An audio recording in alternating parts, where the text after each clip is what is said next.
Episode 3 of The Strain, and you know what? Good on you guys, this was a really good one. There was only one problem. Only one. And what was that? And that was Gus.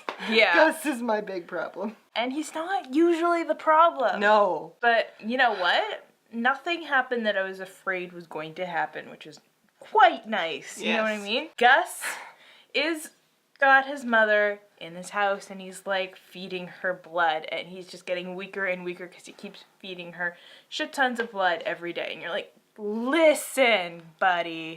And then Angel walks in and is like, says everything that you're thinking in your head. Like, you think that you're the only person who doesn't have a mother? Like, listen, buddy, this is not gonna work out.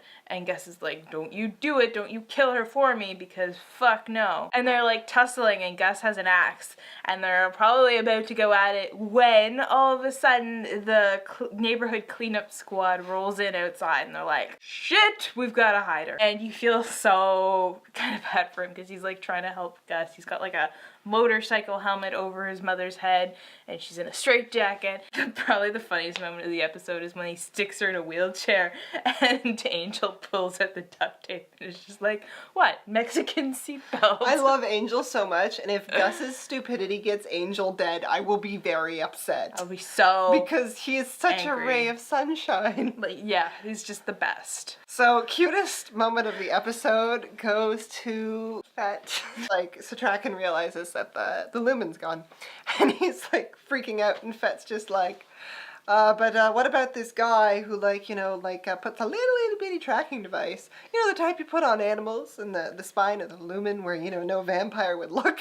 And Setrakian looks at him and he's like, did you? And he's like, who's your favorite exterminator? So good. And so, you know, Setrakian and Fet go on their buddy cop routine and they're like tracking the lumen and you're just like, aw, they're rolling together. He pulls out like 2 silver grenades. And it's like, here you go.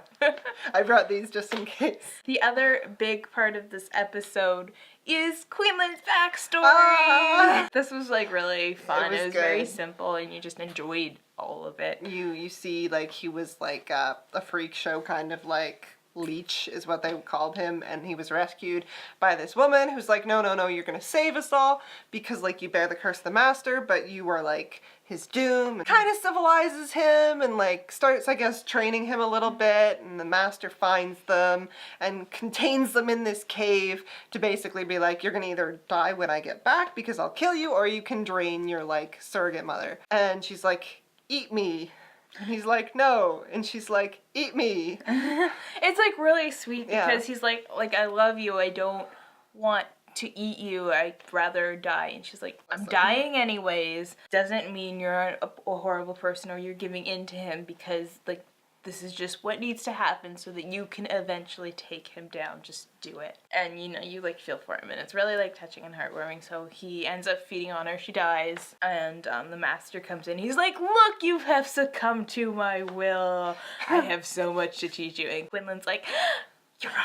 And then he ends up like running into the cave and into the night. So you get to see some really great scenes with F and Quinlan kind of buddy coughing a little bit. Like, my favorite part, they go into this convenience store to find a vampire that they can like ring up the master with. And be like, hey, we got the lumen, guys. And Quinlan is totally like rocking this goth look with like a hood and like the trench and like the sunglasses and, you know, the bone swords. So like, I could get into this. The episode is building up to like this confrontation because frickin' F is just like, okay, I want you to be here. I will bring the lumen. You bring Zach. No tricks. And so he shows up and he waits and he waits. And they bring Zach and he's got a hood on his head. And I'm like, F, really? We're gonna fall for this bullshit? Right. We know it's a baby vampire. We know it. Like, oh. And then the SWAT team, Fet's SWAT team shows up and they're all vampires. And Fet's just like, no. Yeah, so basically it's like this whole Mexican standoff because, you know, Kelly and Zach approach F and are like, you know, okay, well, yeah, here's your son, and they get close enough to kind of be in striking distance, and they take the hood off, and so F is, like, beating off Kelly and this little baby vampire, and the master's just, like, watching. F ends up dropping the lumen. Kelly picks it up and goes to the master and puts it in a bag, And then, of course, in comes Setrakian and Fet, and they've got their silver bombs, and so they throw them, and it like completely like distracts the master and the squad that had come up and started shooting at Quinlan to keep him distracted. And so Quinlan finally gets his chance, and he gets up after this silver grenade and just wham! My favorite part of it, though, is Quinlan, like, after all these hundreds of years and all of our hunting, it ends here in an amusement park. The episode ends with all of them just standing around the master's headless body like, is that fucking it? Because, like, you watch this, like, one worm, like, mosey on down into the drain, and Setrakian's just like, oh god, come on. So I'm really hoping that this is, like, gonna glue them together as a team. Yeah. Because I'm just so sick of it. I'm Of so all this sick of it. infighting, Yeah, and yeah. I like how Setrakian was just like, oh, that white-blooded bastard is just like clouded by revenge. Like, he's already kind of forgiven him a little bit. But I mean, at least their stupid fucking plan kinda actually worked. You know what I mean? And at the end of the day, the master is really freaking surprised. So, you know, he's gonna wake up after he chooses anybody. Who's gonna... Zach. Think he's gonna go for Zach? I think he's gonna go for Zach. Because he's a dramatic asshole. Like, that would be like... Think of how that would mess with F. Oh yeah, that would completely mess with F. It would be very creepy. Yeah. Not sure if the actor has the range for that.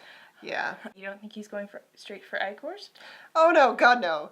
He's not going for Icorst? He's not gonna go for Icorst. Icorst is too useful to be the master suit, as much as that's all Icorst would ever want. Like, all Icorst wants is to stop putting on the makeup and just, you know, like, consummate his marriage with the master. Shit is going to go down. Icorst is going to cry himself to sleep at night. What are your predictions? Tell us about them in the comments below. And we will see you guys next time.